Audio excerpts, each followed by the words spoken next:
Cuba Información. Resorgiran paraules en el cel i sortiran els atotxes de nou. Ja no hi haurà més morts. Estamos en Puerto de Sagunto, en el País Valencià, en el encuentro de solidaridad con Cuba del Estado español, donde se reúnen más de 40 organizaciones solidarias con Cuba, pertenecientes al MESC, al Movimiento Estatal de Solidaridad con Cuba. Una de las personas invitadas, realmente un maestro para tantas personas que trabajamos la comunicación desde la solidaridad, una de estas personas que interviene en los conversatorios, en los debates de este encuentro, es Ignacio Ramonet. Ignacio Ramonet, bueno, pues un experto en comunicación, un periodista de larga data, ha sido director de varias publicaciones, fundamentalmente Le Monde Diplomatique en español durante muchos años. Él sigue ligado a la publicación. Y en este encuentro se ha abordado, él ha participado en varios conversatorios acerca de la guerra comunicacional sobre o contra el proceso cubano. Acerca de este asunto vamos a conversar. La situación de Cuba, la coyuntura de Cuba ha cambiado en los últimos años a partir precisamente de una gran ofensiva comunicacional que se combina con otra gran ofensiva que es la ofensiva económica, ¿no? El bloqueo de Estados Unidos. ¿Consideras, Ignacio, tú, conocedor también de la realidad de Cuba, que así como la opinión pública internacional ha sido tocada y modelada a lo largo de muchos años contra el proceso cubano, se ha producido también un efecto de modelación o de influencia sobre una parte de la opinión pública cubana desde Estados Unidos en los últimos años?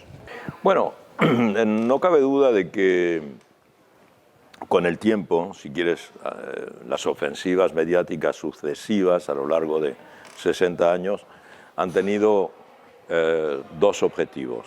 El primer objetivo era en dirección del exterior, para que la opinión pública internacional tuviera una mala impresión de Cuba. Entonces ha habido una campaña durante mucho tiempo, en particular en los primeros años de la Revolución, cuando la Revolución era muy popular en las masas latinoamericanas o en el tercer mundo en general. Entonces la idea era de tratar de disuadir a los demás pueblos del mundo de imitar a la Revolución cubana. Entonces ha habido una campaña en dirección al exterior, ¿verdad? Con la idea esto de definir, tratar de describir un infierno, una tiranía.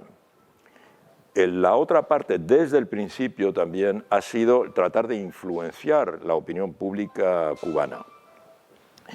Y esto siempre ha sido un poco más difícil porque los medios, la revolución los ha controlado. Ha sido una gran batalla para controlar los medios, una batalla decisiva.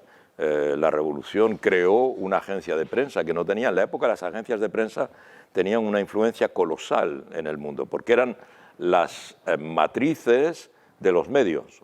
En gran parte, los medios reproducían las noticias que le procuraban las agencias de prensa y por consiguiente eso ya venía ya tergiversado, eso ya tenía una orientación.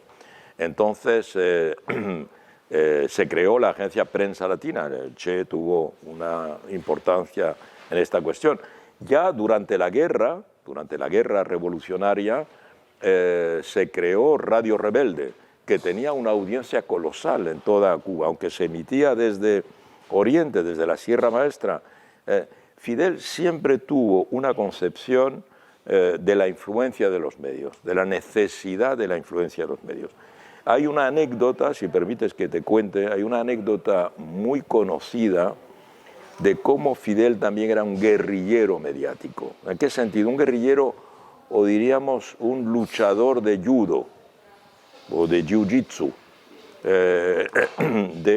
mediático. O sea, utilizar la fuerza del adversario contra el adversario. Ese es el objetivo de la guerrilla desde el punto de vista militar, es el objetivo del judo ¿verdad?, utilizar la fuerza del otro, el impulso del otro para hacerlo caer, y él en un momento, los medios de la tiranía, los medios batistianos de la dictadura que existía en Cuba, difunden la noticia de que Fidel, jefe de la insurrección, ha fallecido, ha sido muerto en una batalla.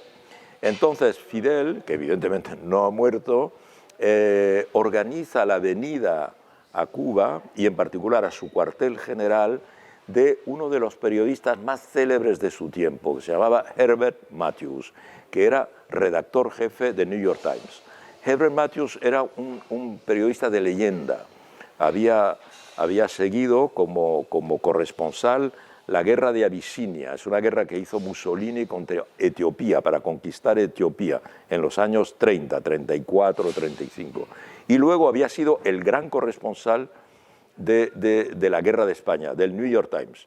Es el personaje que sirve de modelo a Hemingway en Por quién doblan las campanas, cuyo personaje principal es un periodista. Este es Herbert Matthews. Herbert Matthews era en ese momento el gran redactor jefe de New York Times, y llega a Cuba clandestinamente, por digamos, caminos clandestinos, llega hasta el cuartel general de Fidel Castro en la Sierra Maestra, y Fidel en aquel momento tiene 30 hombres, digamos, o 40 hombres como máximo, ¿verdad? Y Fidel recibe a Herbert Matthews en su cuartel general, y lo recibe en una tienda de campaña donde hay un teléfono encima de una mesa. Y mientras está hablando con Herbert Matthews, primero demostrándole que está vivo, el teléfono suena, y el teléfono de campaña, ¿verdad? Entonces Fidel toma el teléfono y dice, disculpe, y dice, sí, envíen 400 hombres, sí, y las ametralladoras pesadas a la colina 14. Entonces, y sigue hablando con él, explicándole un poco el objetivo, lo que va a hacer, vuelve a sonar el teléfono. Sí, manden 2 brigadas aquí y con el cañón pequeño que tenemos. Y así sucesivamente, ¿no? Entonces, Herbert Matthews se queda 48 horas allí, y mientras tanto se oyen soldados que corren por aquí, que corren por allá, etc. Herbert Matthews regresa, y algo muy insólito que ningún periódico hace nunca, publicó en primera plana del New York Times durante 3 días seguidos un reportaje diciendo: Fidel Castro vive, he estado con él, y la guerrilla tiene un enorme poder, una enorme fuerza. Claro, todo eso era falso, pero Fidel pudo utilizar, eso impresionó a las tropas batistianas, que de repente vieron en la prensa que ellos leían, la prensa americana, que certificaba el poder militar de Fidel, que no tenía.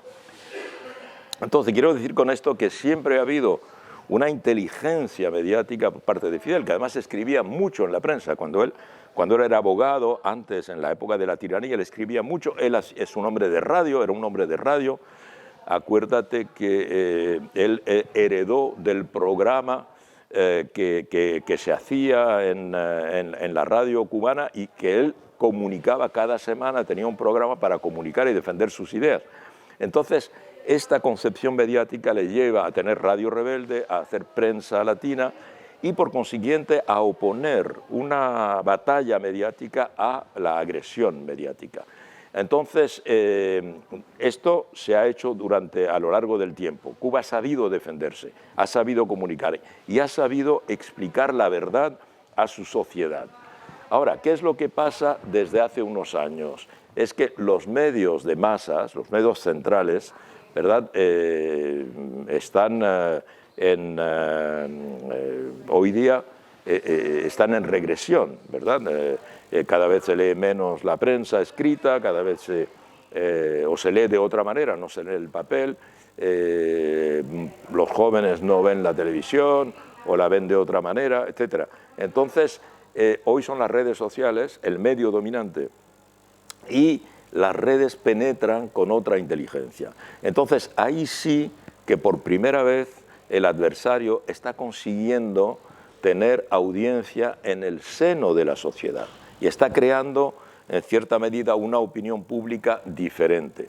Yo diría la audacia, el valor hoy día de la revolución es el de aceptar la situación, el no negarse. Podría haber cerrado, como hacen otros países, podría haber cerrado el acceso a Internet, podría haber decidido que si Internet es el caballo de Troya que hace que el enemigo puede llegar a la sociedad, pues voy a no tener Internet, voy a tener un Internet solo para los funcionarios. No lo ha hecho. El presidente actual, el presidente Díaz-Canel, está implicado con enormemente energía en el proyecto de informatización de la sociedad cubana. O sea, todo el mundo tiene acceso, hay Internet en todas partes, todo el mundo tiene acceso a los teléfonos inteligentes y evidentemente ha surgido una opinión de oposición, ¿verdad? Como en cualquier sociedad, en definitiva. Pero esto no ha impedido que haya habido recientemente 2 referéndums, uno en el 2019 para la Constitución, otro hace una semana para el Código de las Familias, y que el gobierno, la revolución, haya ganado esos referéndums. Lo cual quiere decir que hoy se sabe también hay que llevar la batalla ahí, en ese terreno.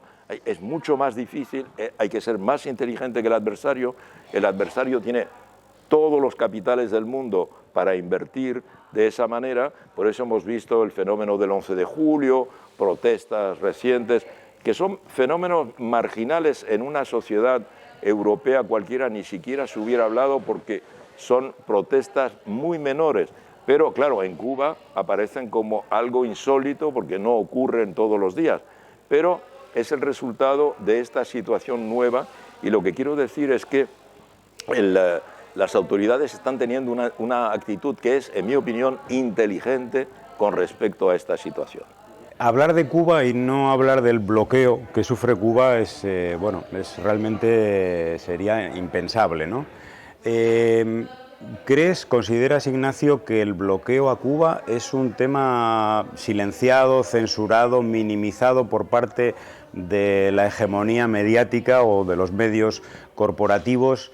¿Existe una intención de realmente de restar importancia? ¿Consideras también que el bloqueo es o debería ser una de las grandes proclamas de denuncia internacional de violación masiva de derechos humanos hoy en día? Sí, la respuesta es dos veces sí, si quieres. Por una parte, el bloqueo, digamos, es una dimensión olvidada por mucha gente del exterior, y en particular los medios dominantes, cuando hablan de Cuba, hacen como si el bloqueo no existiera, ¿verdad? Y el bloqueo es absolutamente determinante porque determina toda la vida cotidiana de Cuba, ¿eh?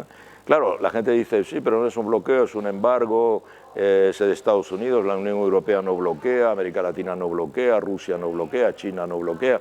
Sí, pero, digamos, Estados Unidos, por ejemplo, es el centro de circulación de todas las finanzas internacionales. O sea, tú no puedes pagar sin pasar en algún momento por un circuito americano. Entonces, cuando tú quieres comprar cualquier cosa, en un momento tienes que pagar por un circuito financiero, y este circuito financiero va a estar digamos, determinado más o menos por el bloqueo que imponen los americanos.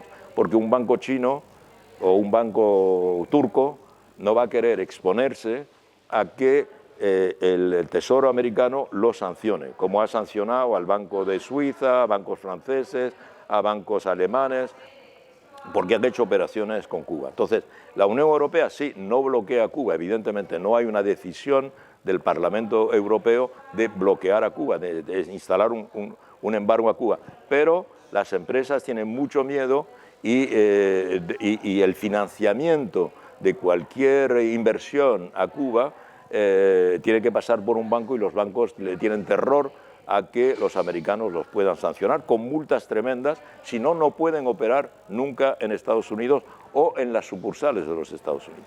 Entonces, date cuenta que no puedes suscribirte a Netflix, no puedes tener una suscripción a un teléfono de una compañía internacional, porque todo eso pasa por Estados Unidos.